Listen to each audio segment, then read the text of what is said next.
Богомил Бонев е едно от хилядите деца, които тази есен ще тръгнат на училище. Бъдещият ученик вече знае азбуката и цифрите. Искаш ли да тръгнеш на училище? Да. Защо? Защото е хубаво и весело. Откъде знаеш, че е хубаво и весело?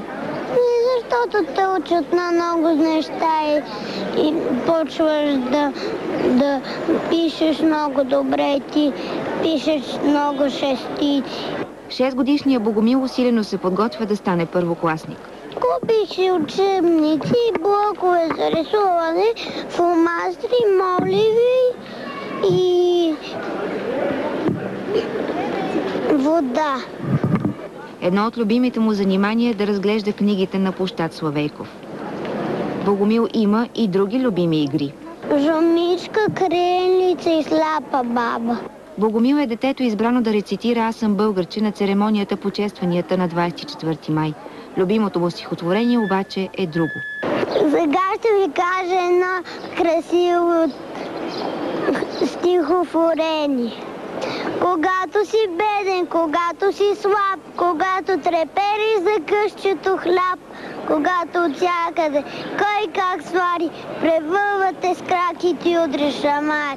Не дей се отчаива, не дей се навежда, не си позволявай да губиш надежда, защото макар да е живо злото, в човека все пак побеждава доброто. На 15 септември Богомил Бонев ще прекрачи прага на 101-во училище в София.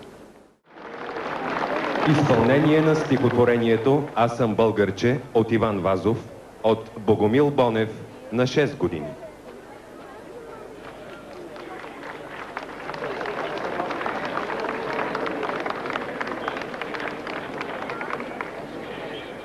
Добър ден на всички!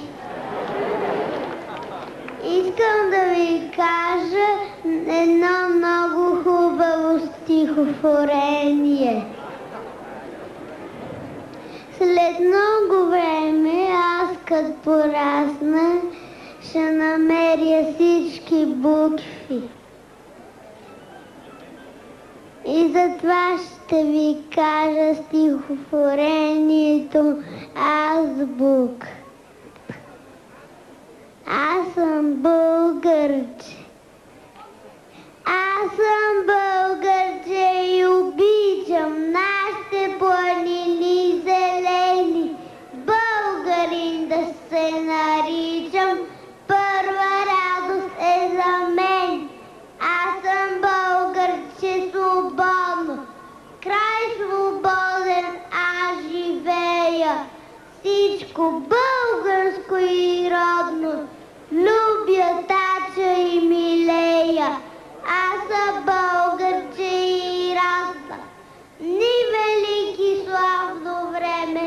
Си съм на земя прекрасна, си съм на юнашко племе.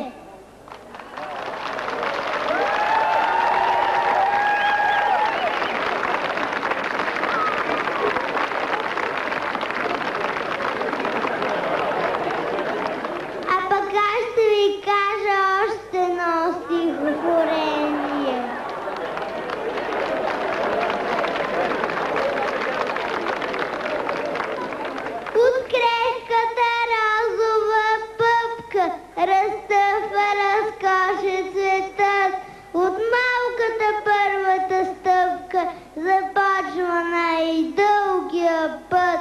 От борче разперва се бора, от зрънце пшеничния глас, растат и великите хора, от малки деца като нас.